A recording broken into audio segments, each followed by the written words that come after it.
Hello viewers, இன்றைக்கி நம்ம Indies வேலி சிவிலைசேஷனை பற்றி பார்க்கலாம். அதாவது சிந்து சமவெளி நாகரிகம். இதோட காலத்தை கிமு 3300 முதல் கிமு 1900 வரைன்னு கருதப்படுது. அதாவது சிந்து சமவெளி நாகரிக காலத்தை பொதுவாக 3 வகையாக பிரிக்கிறாங்க. ஆரம்ப நிலை கிமு 3300 முதல் கிமு 2600 வரைன்னு சொல்கிறாங்க. முதிர்வு நிலை கிமு 2600 முதல் கிமு 1900 வரை. பிந்தைய நிலை கிமு 1900 முதல் கிமு 1700 வரை. இந்த சிந்து சமவெளி நாகரிகத்தில் கண்டுபிடிக்கப்பட்ட முதல் நகரம் ஹாரப்பா. அதனால தான் இதற்கு, அதாவது இந்த இண்டஸ் வேலி சிவிலைசேஷனுக்கு இன்னொரு பேரும் இருக்குது, அதாவது ஹாரப்பன் சிவிலைசேஷன். ஏன்னா ஃபஸ்ட்டு கண்டுபிடிச்ச நகரங்கிறதுனால இதுக்கு ஹாரப்பன் சிவிலைசேஷன்னு சொல்கிறோம். ஹாரப்பா, மொஹஞ்சடாரோ மற்றும் மற்ற இடங்களில் மேற்கொள்ளப்பட்ட அகழ்வாராய்ச்சி மூலமாக இந்தியாவில் கிமு 3000 ஆண்டிலே நன்கு வளர்ச்சி அடைந்த நாகரிகமாக இந்த இண்டஸ் வேலி சிவிலைசேஷன் இருந்திருக்கு. சிவிலைசேஷன்னா என்னென்னா நாகரிகம். அதாவது சிவிலைசேஷன்னா advanced state of human society, அதாவது ஒரு மேம்பட்ட வளர்ச்சின்னு சொல்லலாம். அதாவது அது கல்ச்சராக இருக்கலாம், ஹை லெவல் ஆஃப் கல்ச்சராக இருக்கலாம், இண்டஸ்ட்ரியாக இருக்கலாம், டெக்னாலஜிக்கல் வைஸாக இருக்கலாம், இல்லைன்னா சயின்ஸ் ரிலேட்டடாக இருக்கலாம். எல்லாத்துலேயுமே இது ஒரு மேம்பட்ட ஒரு வளர்ச்சியாக தான் இந்த சிவிலைசேஷன் இருந்திருக்கு. அதாவது இந்த நாகரிகம் என்ற ஒரு வார்த்தை பண்டைய லத்தீன் மொழியில் உள்ள வார்த்தையான சிவிக்ஸ் என்ற சொல்லில் இருந்து தான் இது வந்திருக்கு. ஓகே, இப்போ நம்ம இண்டஸ் வேலி சிவிலைசேஷனோட எங்கே இருந்திருக்கு, அதாவது அமைவிடம் அது எங்கேங்கிறத பார்க்கலாம். இந்தியாவில் வடமேற்கு மற்றும் பாகிஸ்தான், ஆப்கானிஸ்தான் போன்ற பகுதிகளில் தான் இந்த சிந்து சமவெளி நாகரிகம் பரவி இருந்திருக்கு. இதுதான் அதோட அமைவிடம். இப்போ அகழாய்வு பற்றி பார்க்கலாம். இங்கிலாந்து நாட்டை சேர்ந்த சார்லஸ் மேசன் 1826 ஹாரப்பாவில் தொல்பொருள் ஆய்வு மேற்கொண்டிருக்கிறாரு. ஹாரப்பா நாகரிகத்தோட இடிபாடுகளில் முதல்ல சார்லஸ் மேசன் தான் தன்னோட நூலில் அதாவது தன்னோட எழுதியிருக்கிற அந்த புக்கில் விவரிச்சிருப்பார். அதாவது ஹாரப்பாவோட சிவிலைசேஷனை பற்றி அவர் அந்த நோட்டில், அந்த புக்கில் அதை எழுதியிருப்பார். அதுக்கு பிறகு 1831 அலெக்சாண்டர் பர்னஸ் என்பவர் ஆம்ரி என்ற இடத்துல தொல்பொருள் ஆய்வு மேற்கொண்டிருப்பார். அதுக்கப்புறம் அலெக்சாண்டர் கன்னிங்ஹாம் அப்படிங்கிறவர் ஹாரப்பா மற்றும் மொஹஞ்சடாரோ பகுதிகளில் 1853, 1856, 1875 ஆண்டுகளில் இவர் ஆய்வு மேற்கொண்டிருப்பார். அதுக்கப்புறம் 1856 பஞ்சாப் மாநிலத்தில் சிந்து நதிக்கரையோட கிளை நதியான ராவி நதிக்கரையில் லாகூரில் இருந்து முல்தானுக்கு ஒரு இரும்பு பாதையை அமைக்கணும்னு சொல்லி, அதாவது ரயில்வே ட்ராக் ரயில்வே ட்ராக் போடுறதுக்காக என்ன அமைக்கணுங்கிறதுக்காக தோண்டப்படும் போது அவங்களுக்கு நிறைய எவிடன்ஸ் கிடச்சிருக்கு. அதாவது என்னென்னா சுட்ட செங்கக்கல்லாம் கிடச்சிருக்கு. அந்த செங்கக்கல்லெல்லாம் எடுத்து ரிசர்ச் பண்ணி பார்க்கும்போது அவங்களுக்கு என்ன ஒரு இது கிடச்சிருக்குன்னா, இதெல்லாம் இண்டஸ் வேலி சிவிலைசேஷனோட செங்கல் அப்படிங்கிறத அவங்க கண்டறிஞ்சிருக்கிறாங்க. அதாவது அந்த கட்டடம் இடிஞ்சு விழுந்த இது, அதுக்கப்புறமா அந்த ரயில்வே ட்ராக் அவங்க அமைக்கிறதுக்காக இருந்தாங்கல்ல, அப்போ இந்த செங்கல்லாம் கிடச்சிருக்கு. அப்போ இது இப்போ உள்ளது இல்லை அப்படின்னா, அப்போ இது எந்த இதை சேர்ந்ததுன்னு கண்டிப்பாக நம்ம ரிசர்ச் பண்ணுவோம்ல, அதை அப்போ அதை ரிசர்ச் பண்ணும்போது இது இண்டஸ் வேலி சிவிலைசேஷனில் யூஸ் பண்ண இதுதான் அப்படிங்கிறத அவங்க கண்டறிகிறாங்க. அதுக்கு பிறகு 1920 சர் ஜான் மார்ஷல் என்பவர் ஹாரப்பா பகுதிகளில் தொல்பொருள் ஆய்வு மேற்கொண்டிருக்கிறாரு. அப்புறம் 1921 தயாராம் ஷஹானி என்பவர் ஹாரப்பாவில் அகழாய்வு மேற்கொண்டிருக்கிறாங்க.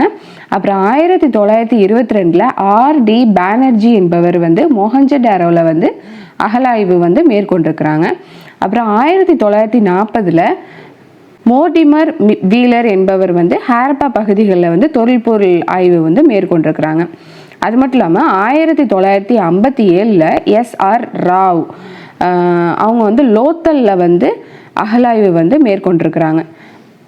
இந்த லோத்தல்ங்கிறது குஜராத்தில் உள்ள ஒரு துறைமுக நகரமாக இருக்குது. அப்புறம் பிபி லால் என்பவர் வந்து காலிபன்களில் வந்து தொல்பொருள் ஆய்வு வந்து மேற்கொண்டிருக்கிறாரு. இப்போ இதோட அகலாய்வு பற்றி இதெல்லாம் பார்த்தாச்சு. இப்போ வந்து முக்கிய நகரங்களை பற்றி பார்க்கலாம். இந்த இண்டஸ் வேலி சிவிலைசேஷனுங்கிறது ஒரு நகர நாகரிகம். அதாவது சிந்து சமவெளி நாகரிகம் வந்து ஒரு நகர நாகரிகம்.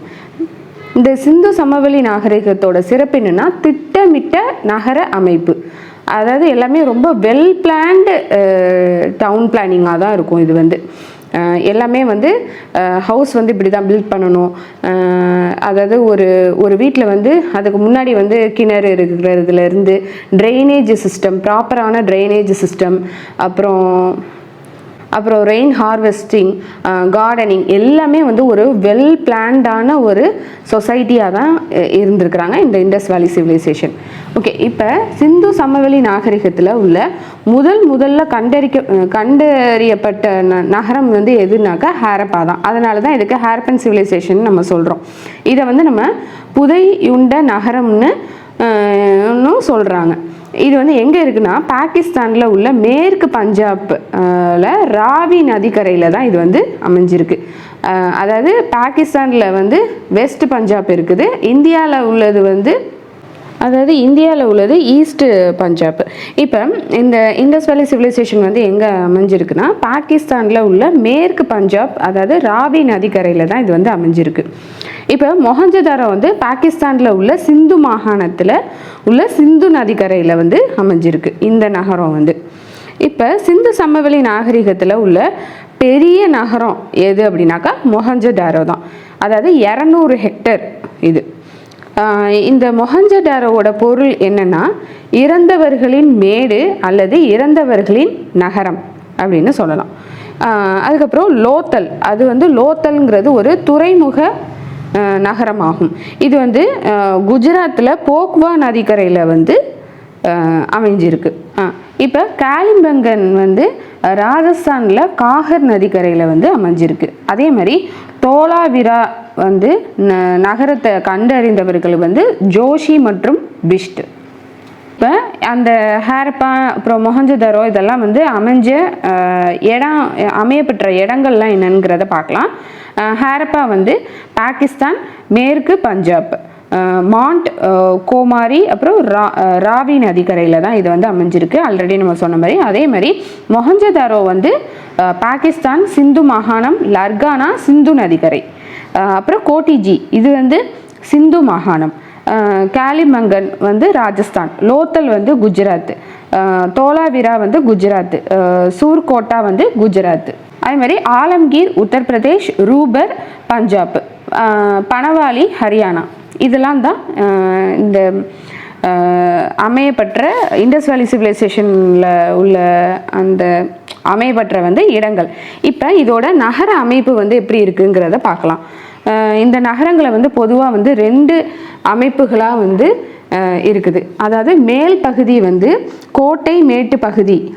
அதாவது 2 பகுதியில் வந்து 2 விதமான மக்கள் வந்து வாழ்கிறாங்க. அதில் வந்து மேல் பகுதிங்கிறத வந்து கோட்டை மேட்டு பகுதிங்கிறாங்க. அது வந்து ஷீட்டடல் அப்படின்னு சொல்கிறாங்க.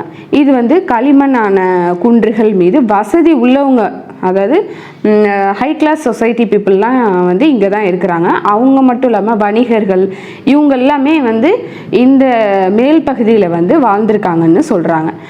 அதுக்கப்புறம் 2வது வந்து என்னென்னா தாழ் பகுதி இல்லைன்னா லோயர் டவுன். இதில் வந்து சாதாரணமான மக்கள் வந்து வாழ்ந்திருக்கலாம் அப்படின்னு சொல்கிறாங்க.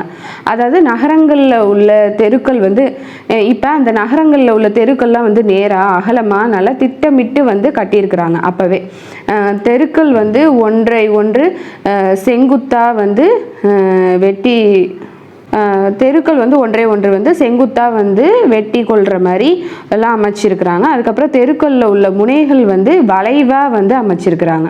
அந்த இண்டஸ் வேலி சிவிலைசேஷனில் வீடுகள்லாம் எப்படி கட்டியிருக்காங்கங்கிறத பார்க்கலாம்.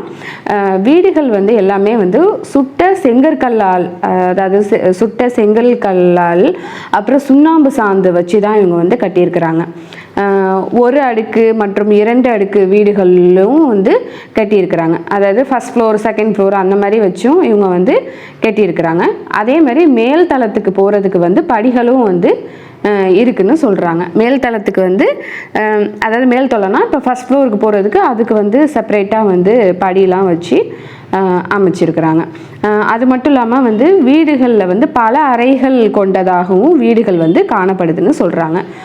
அதாவது வீட்டுக்கு முன்னாடி வந்து ஒரு முற்றம் அமைக்கிறதா இருக்கட்டும், பெரும்பாலான எல்லா வீட்லேயுமே வந்து கிணறு வந்து வச்சுருக்குறாங்க. அதுக்கப்புறம் குளியல் அறைகளும் வந்து குளியல் அறைகளை வந்து தனியாக, அதாவது செப்பரேட்டாக வந்து கட்டி வச்சுருக்குறாங்க. அந்த குளியல் அறை மட்டும் இல்லாமல் அந்த குளியல் அறையில் இருந்து கழிவு நீர் வந்து குழாய் மூலம் வந்து அந்த கழிவு நீர் வந்து தெருக்கல்ல உள்ள கழிவு நீருக்கு கால்வாயில் வந்து விடுற மாதிரி அந்த அளவுக்கு அப்போவே வந்து ஃபெசிலிட்டி வந்து அவங்க செஞ்சுருக்கிறாங்க. இதுதான் வந்து அவங்களோட வீடுகளோட அமைப்பு. இப்போ பெருங்குளியல் குளம்னு அடுத்தது பார்க்கலாம். இது வந்து மொஹஞ்சடாரோவில் பெருங்குளியல் குளம்னு கண்டுபிடிச்சிருக்கிறாங்க. இது வந்து 8 அடி ஆழம், 23 அடி அகலம், 39 அடி நீளம் கொண்டதாக செவ்வக வடிவில் வந்து இதை வந்து அமைச்சிருக்கிறாங்க. இது வந்து எங்கே கண்டுபிடிக்கிறாங்கன்னா, பெருங்குளியல் குளம் வந்து எங்கே கண்டுபிடிக்கிறாங்கன்னா மொஹஞ்சடாரோவில் தான் இதை வந்து கண்டுபிடிக்கிறாங்க. அதாவது இந்த பெருங்குளியல் குளத்தில் வந்து என்ன ஒரு பெரிய என்னென்ன ஃபெசிலிட்டிஸ்லாம் இருக்குது அப்படின்னாக்க, 4 பக்கமுமே வந்து பாதை கொண்டதாக இருக்குது. அது மட்டும் இல்லாமல் 4 பக்கமுமே வந்து நடைபாதை இருக்குது. அதாவது எல்லா சைட்லேயுமே வந்து அதுக்கு போகிறதுக்கு உண்டான நடைபாதை அமைச்சிருக்கிறாங்க. அதே மாதிரி 4 பக்கமும் வந்து படிக்கட்டுகளும் இருக்குது. அதுக்கப்புறம் உடை மாற்றுறதுக்கு செப்பரேட்டான ரூம்ஸும் வச்சுருக்குறாங்க. அது மட்டும் இல்லாமல் அது பக்கத்துலேயே வந்து ஒரு பெரிய கிணறும் வந்து அமைச்சிருக்கிறாங்க. இதுதான் வந்து பெருங்குளியல் குளம். அதுக்கப்புறம் வந்து தானிய கிடங்குகளை பற்றி பார்க்கலாம். ஹரப்பாவில் வந்து 6 தானிய கிடங்குகள் வந்து கண்டுபிடிச்சிருக்கிறாங்க. இதில் வந்து கோதுமை மற்றும் பார்லியை வந்து சேமித்து வச்சுருக்கிறாங்க.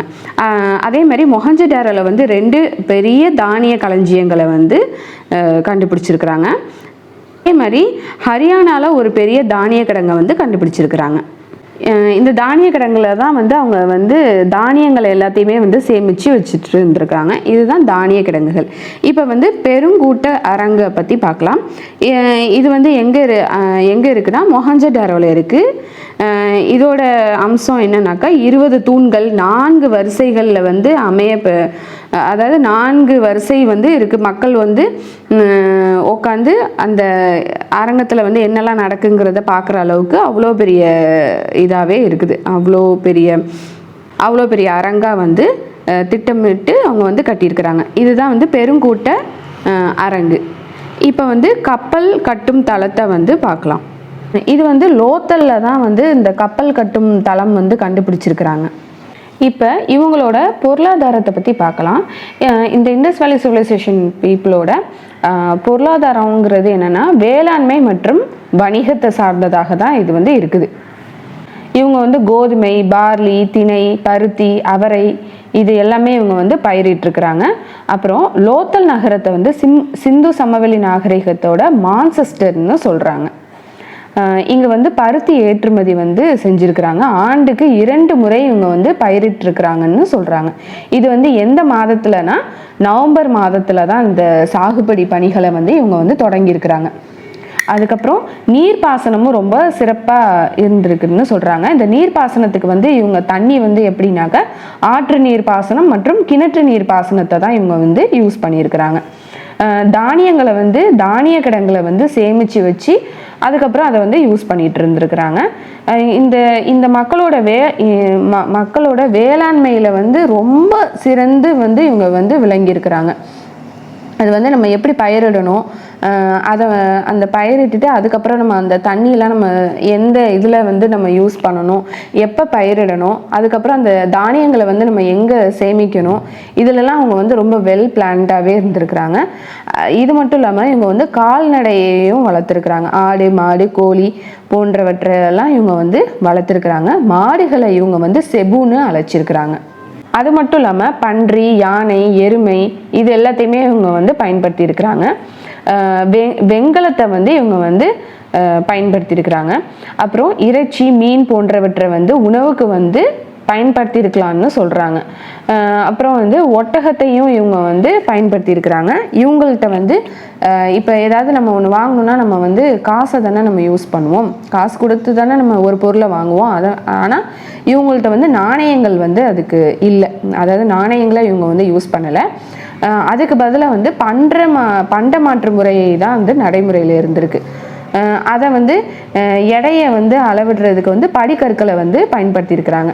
அதாவது பண்ட மாற்று முறைனா இப்போ ஒரு பொருளை கொடுத்து நம்ம அதுக்கு ஈக்குவலாக ஒரு பொருளை வந்து வாங்கிக்கிறது. இப்போ ஒரு கோதுமையை கொடுக்குறோம், அரிசியை வந்து வாங்கிக்கிறோம். அப்போ அவங்களுக்கு வந்து கோதுமை தேவைப்படுது, இவங்களுக்கு வந்து இப்போ அரிசி தேவைப்படுதுன்னா அப்படி தான் வந்து பண்டமாற்று முறையில் வந்து அவங்களுக்கு நடைமுறையில் இருந்திருக்கு. அது வந்து எடையை வந்து அளவிடுறதுக்கு வந்து படிக்கற்களை வந்து யூஸ் பண்ணியிருக்கிறாங்க. இதுதான் அப்போ உள்ள பொருளாதார நிலையாக அமைஞ்சிருக்கு. இப்போ வணிகத்தை பற்றி பார்க்கலாம். கப்பல் மூலமாக தான் இவங்க வந்து ஏற்றுமதி வந்து செஞ்சுருக்கிறாங்க. லோத்தல் துறைமுகத்திலிருந்து Oman, Qatar, Syria, Iran, Iraq போன்ற நாடுகளுக்கு ஏற்றுமதியும் செஞ்சுருக்கிறாங்க. ஓமனில் சிந்து சமவெளி நாகரிகத்தை சேர்ந்த ஜாடி ஒன்று வந்து கிடச்சிருக்குன்னு சொல்கிறாங்க. இப்போ மெசபொட்டோமியா மற்றும் சுமேரிய நாகரிகங்களுடன் வணிக தொடர்பு வந்து இப்படி தான் இருந்திருக்கு. அதாவது மெசபொட்டோமியா மற்றும் சுமேரியா நாகரிகத்தோட வணிக தொடர்பு வந்து இந்த இதில் தான் இப்படி தான் வந்து அவங்க வந்து வணிக தொடர்பு வந்து இருந்திருக்கு. அதாவது கப்பல் மூலமாக தான் அவங்க வந்து வர்த்தகங்கள் வந்து நடைபெற்றிருக்கு. இப்போ செம்பு, தங்கம், பருத்தி, அணிகலன்கள்லாம் வந்து டெரகோட்டா மண்பாண்டங்கள், அப்புறம் கார்னிலியன் மணிகள், எடைக்கற்கள், முத்திரைகள் போன்றவை எல்லாமே வந்து ஏற்றுமதி வந்து செஞ்சுருக்கிறாங்க. அதே மாதிரி நிக்கலை வந்து இறக்குமதியும் செஞ்சுருக்காங்க. இது வந்து இந்த சுமேரிய நாகரிகத்தை சேர்ந்த ஒரு பேரரசின் மன்னரான நரசிம்மன்கிறவர் வந்து ஒரு எழுது குறிப்பில் வந்து எழுதியிருக்கிறாரு. அதாவது இந்த சிந்து சமவெளி பகுதியில் இருந்து அவர் வந்து கருப்பு சிவப்பு அணிகலன்களை வந்து வாங்கியிருக்கிறதா வந்து அவர் வந்து அவரோட எழுத்து குறிப்பில் வந்து தெரிவிச்சிருக்கிறாரு. இப்போ உலோகங்களை பற்றி பார்க்கலாம். இந்த சிந்து சமவெளி நாகரிக மக்கள் வந்து செம்பை வந்து பயன்படுத்தி இருக்கிறாங்க. அதே மாதிரி பாகிஸ்தானில் உள்ள ரோரி என்ற பகுதிகளில் இருந்து கிடைத்த படிக்கற்களை பயன்படுத்தி கத்தி போன்ற ஆயுதங்களை வந்து செஞ்சுருக்கிறாங்க. அதே மாதிரி அந்த பாகிஸ்தானில் இந்த படிக்கற்கள்லாம் செஞ்சாங்கல்ல, அந்த கிடைத்த படிக்கற்கள்லேருந்து பயன்படுத்தி தானே கத்தி போன்ற ஆயுதங்கள்லாம் செய்கிறாங்க. அதே மாதிரி அம்பு, ஈட்டி இதெல்லாமே வந்து செம்பு பயன்படுத்தி தான் வந்து செய்கிறாங்க. அப்புறம் கார்னிலியன் மணிகளை வந்து தயாரிக்கக்கூடிய இடமாக தான் வந்து லோத்தலில் வந்து இருக்குது. இப்போ இந்த சங்கு மாதிரியான பொருட்கள்லாம் வந்து நாகேஸ்வர், பாலகோட் பகுதிகளில் வந்து தயார் செஞ்சுருக்கிறாங்க. அதே மாதிரி வைடூரியம் வந்து ஷாடிகை பகுதிகளில் வந்து கிடச்சிருக்கு இவங்களுக்கு.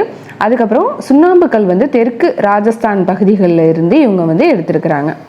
அப்புறம் வந்து சிந்து சமவெளி நாகரிக மக்களுக்கு வந்து முக்கியமான ஒரு உற்பத்தினா என்னென்னா செம்பு உற்பத்தி தான் வந்து இருந்திருக்கு. இது வந்து செம்பு தான் அவங்களோட ஒரு முக்கியமான ஒரு உற்பத்தியாக இருந்திருக்கு. இது வந்து எங்கன்னா ராஜஸ்தான்லேருந்து அவங்க வந்து எடுத்திருக்காங்க. இப்போ அவங்களோட துணிமணிகள், அணிகலன்களை பற்றி பார்க்கலாம். அதாவது அவங்க என்ன மாதிரியான துணிமணிகளை, அதாவது என்ன மாதிரியான ட்ரெஸ்ஸை அவங்க வந்து வியர் பண்ணியிருக்கிறாங்கங்கிறத பார்க்கலாம். பருத்தி, கம்பளி, பட்டு ஆடைகளை வந்து இவங்க வந்து அணிஞ்சிருக்கிறாங்க. அப்புறம் கழுத்தணி, கையணி, வளையல், மோதிரம், காதணி, காலணி போன்ற அணிகலன்களையும் இவங்க வந்து அணிஞ்சிருக்காங்க. இதுதான் அவங்களோட பயன்படுத்தின துணிமணிகள், அணிகலன்கள். இப்போ வந்து இவங்க வந்து என்னென்ன முத்திரைகள்லாம் யூஸ் பண்ணாங்கங்கிறத பார்க்கலாம். ஹாரப்பாவில் வந்து கிடைத்த மாயயோகி அல்லது பசுபதி முத்திரை, அப்புறம் இது வந்து 3 முகம் கொண்ட யோகா நிலையில் உள்ள அமைப்பை வந்து கொண்டு இருக்குன்னு சொல்கிறாங்க. அதாவது வலதுபுறம் வந்து யானை, புலி, இடதுபுறம் வந்து காண்டாமிருகம், அப்புறம் எருது உருவம்லாம் இருக்குன்னு சொல்கிறாங்க. பக்கத்தில் 2 மான்களோட உருவமும் இருக்குன்னு சொல்கிறாங்க. அப்புறம் சிலைகள்லாம் என்னங்கிறத பார்க்கலாம். மொஹஞ்சதாரோவில் வந்து செம்பிளான நடனமாடும் மங்கையோட சிலை வந்து கிடைச்சிருக்குன்னு சொல்கிறாங்க. மொஹஞ்சதாரோலேயே வந்து சுண்ணாம்புக்கல் வந்து மார்பளவு சிலையும் கிடைச்சிருக்கு அப்படின்னு சொல்கிறாங்க. இந்த சிலையை வந்து என்னன்னு சொல்கிறாங்கன்னா மத குருவாக இருக்கலாம், இல்லைன்னா அந்த மொஹஞ்சதாரோ நகரத்தோட குருவா இல்லைன்னா தலைவராக இருந்திருக்கலான்னு சொல்கிறாங்க. இந்த சிலைகள்லாம் கிடைச்சிருக்குல்ல, அதை வந்து அப்படி சொல்கிறாங்க. இப்போ சுடுமண் சிற்பங்கள், இது வந்து சுடுமண் சிற்பங்கள்னா டெரகோட்டாவால் ஆன சிற்பங்கள், இதெல்லாம் வந்து கிடச்சிருக்குன்னு சொல்கிறாங்க. அதாவது குரங்கு, நாய், ஆடு, எருது, அணில், மாட்டு வண்டி, பறவைகள், மீன், மயில், ஆண் பெண் உருவங்கள் போன்றவற்றோட சிற்பங்கள் வந்து கிடச்சிருக்கு. அது வந்து எப்படி செஞ்சுருக்காங்கன்னா டெரகோட்டா, அதாவது சுட்ட மண்ணால் வந்து இந்த சிற்பங்கள் எல்லாம் செஞ்சுருக்காங்கன்னு சொல்கிறாங்க. இப்போ ஓவராலாக இந்த சிவிலைசேஷனில் உள்ள சிறப்புகளை வந்து ஒவ்வொரு ஆளாக பார்த்துடலாம். இப்போ இண்டஸ் வேலி சிவிலைசேஷனில் வந்து செம்பு கற்காலத்தை தான் சேர்ந்தது. அதே மாதிரி இந்த மக்களுக்கு வந்து எந்த எழுத்தை வந்து யூஸ் பண்ணியிருக்காங்கன்னா சித்திரை வடிவ எழுத்தை தான் வந்து இவங்க வந்து எழுதியிருக்கிறாங்க. சித்திரை வடிவ எழுத்துல தான் இவங்க வந்து எழுதியிருக்காங்க. இவங்களுக்கு தெரியாத ஒரு மிருகம் என்னதுன்னா குதிரை வந்து இந்த மக்களுக்கு வந்து தெரியாதான். அதே மாதிரி இவங்க வந்து செம்பு இதை தானே யூஸ் பண்ணியிருக்காங்க, உலோகத்தை தானே யூஸ் பண்ணியிருக்காங்க. ஆனால் இவங்களுக்கு தெரியாத ஒரு உலோகம் என்னதுன்னா இரும்பு வந்து இவங்களுக்கு தெரியாதான். அதே மாதிரி இந்த மக்கள் தான் உலகில் முதல் முறை பருத்தியை வந்து பயிரிட்டு இருக்கிறாங்க. அது மட்டும் இல்லாமல் கோதுமை, பார்லி, கடலை போன்றவற்றையும் இவங்க தான் வந்து பயிர் செஞ்சுருக்கிறாங்க. அதே மாதிரி இந்த மக்கள் தான் வந்து பருத்தி மற்றும் கம்பளி ஆடைகளை வந்து இவங்க வந்து யூஸ் பண்ணியிருக்காங்க, அப்போவே வந்து யூஸ் பண்ணியிருக்காங்க. அப்புறம் பல விதமான முத்திரைகளையும் இவங்க வந்து பயன்படுத்தி இருக்கிறாங்க. இந்த சிந்து சமவெளி மக்கள் வந்து வியாபார தொடர்பு வந்து எந்த நாடோடலாம் இருந்திருக்குனாக்கா சுமேரியா, ஈஜிப்டு, சைனா, இது கூடலாம் வந்து இந்த வணிக வியாபாரம் வந்து இருந்திருக்கு. அதே மாதிரி இவங்களோட தெய்வ வழிபாடு என்னன்னாக்கா இந்த மக்களோட தெய்வ வழிபாடு வந்து பசுபதி என்ற சிவனையும் சக்தி என்ற பெண் தெய்வத்தையும் இங்கே வந்து வழிபட்டதா சொல்கிறாங்க. அதே மாதிரி இந்த மக்களோட சமய சின்னம் வந்து என்னதுன்னா அரச மரம் தான். அப்புறம் அங்கே உள்ள கட்டடம்லாம் வந்து எதால் வந்து கட்டியிருக்காங்கன்னா சுட்டமண், அதாவது இந்த டெரகோட்டாவை யூஸ் பண்ணி இவங்க வந்து கட்டியிருக்கிறாங்க. ஓகே, இப்போ அங்கே வந்து நம்ம உள்ள எல்லா இதுவுமே பார்த்தாச்சு. அதாவது துணிமணிகள் எப்படி யூஸ் பண்ணியிருக்காங்க, அவங்களோட வணிகம், அவங்களோட பொருளாதாரம், அவங்களோட வேளாண்மை, இதெல்லாமே பார்த்தாச்சு. இப்போ அந்த இண்டஸ் வேலி சிவிலைசேஷன் வந்து எப்படி அழிஞ்சுதுங்கிறத பார்க்கலாம். அதாவது இந்த இண்டஸ் வேலி சிவிலைசேஷன் வந்து எப்படி அழிஞ்சுதுன்னா, அதான் நம்ம சொல்கிற மாதிரி ஏதாவது ஒரு ஸ்டார்டிங்னு இருந்தால் கண்டிப்பாக எண்டிங் இருக்க தான் செய்யும். அது வந்து கண்டிப்பாக நேச்சுரல் டிசாஸ்டரால் தான் வந்து அழிஞ்சிருக்கணும். அதே மாதிரி இதுவும் வந்து நேச்சுரல் டிசாஸ்டரில் தான் வந்து இது வந்து அழிஞ்சிருக்குன்னு சொல்கிறாங்க. அது மட்டும் இல்லாமல் ஆரியர்களோட வருகையினால் கூட இது வந்து அழிஞ்சிருக்கலாம் அப்படின்னும் சொல்கிறாங்க. இதுதான் வந்து இண்டஸ் வேலி சிவிலைசேஷனோட